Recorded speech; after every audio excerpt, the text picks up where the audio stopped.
Happy New Year! Well, it's the 31st, so tomorrow is the new year.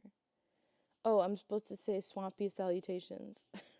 Clearly, I don't do this often enough to remember the things that I decided. But anyway, the good news that I have for you is that I've decided to end my corporate peonship. It was an interesting experience. I learned a lot.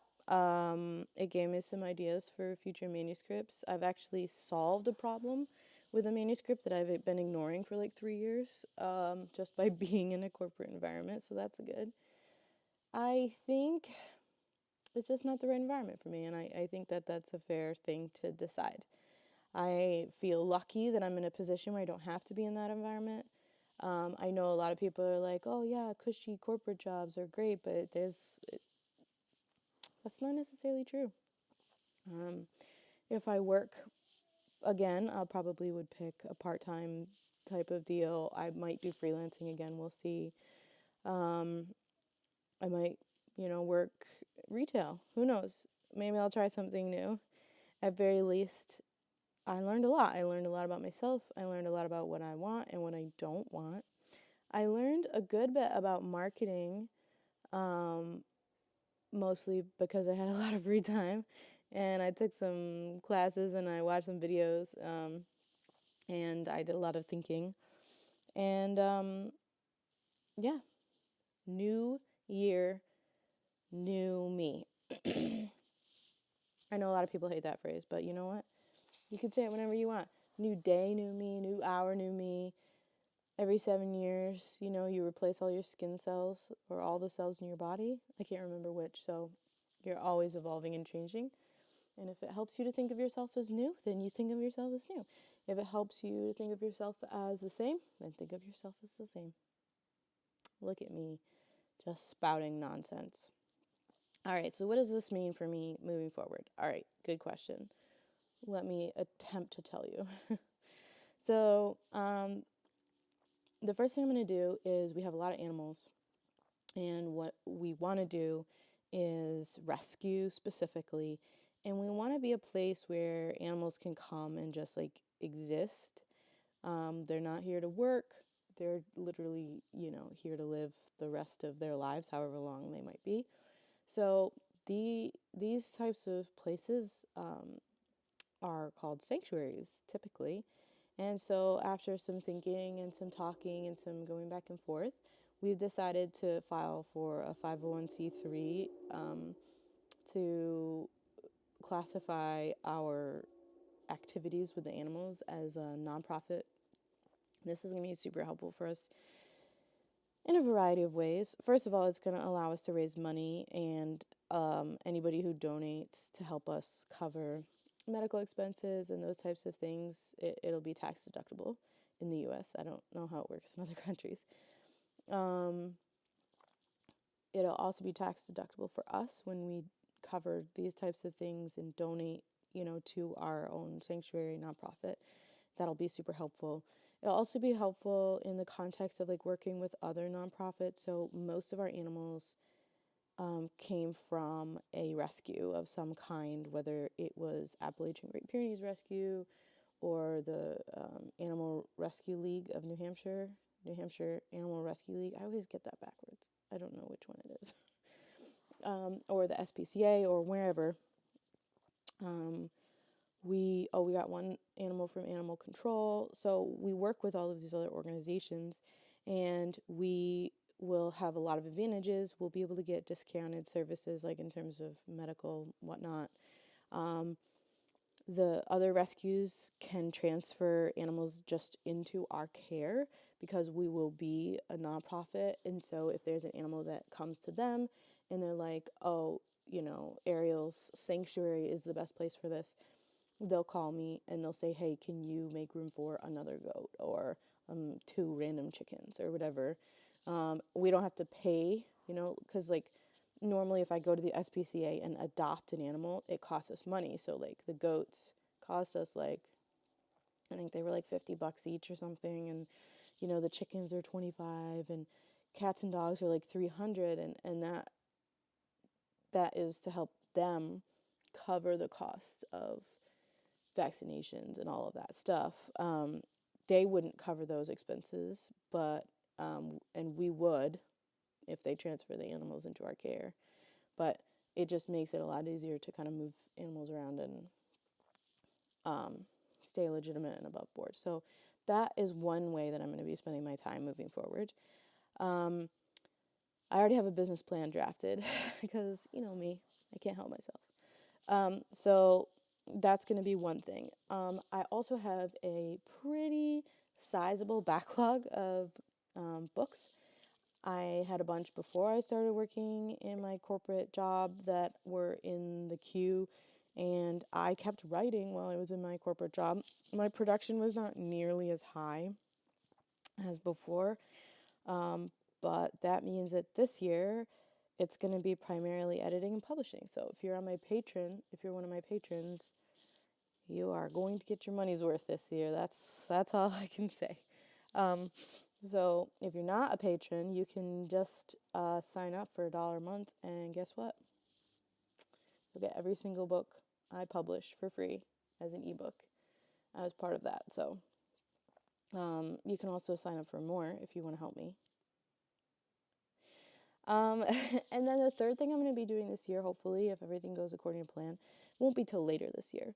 But I applied to go back to school, specifically to become a vet tech. And this is, of course, in, the primary objective is to go along with the nonprofit, being able to recognize what types of care animals need, whether they actually need to go to the vet or if I'm just like overreacting because my cat threw up, right? It's going to be really helpful and save us a lot of money.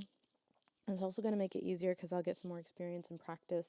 I'm focusing on the large animal program because I have a lot more experience with cats and dogs, but the large animal program also does cats and dogs, but I have less experience with goats and, cows and horses and things. And so this will be really helpful for me.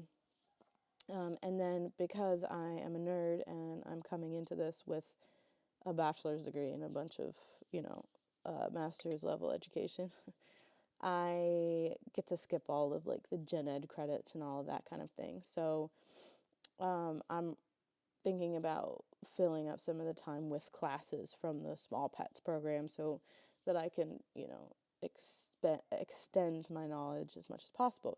It's going to help me in two ways. One, with the rescue, but two, it's also going to help me with my writing. It's going to give me more experience to draw on more knowledge and expertise. And I wouldn't be surprised if I were you, if you start to see more animals showing up in my work and whatnot. So I had some big things planned. Now, I will say that things happen and things change, and maybe I won't be able to do all of the stuff that I want to, but this is what I'm trying to do. This is what I'm planning. This is sort of the direction that I'm moving with my life and my work. Corporate peonship was a good experiment, and I'm really glad I did it.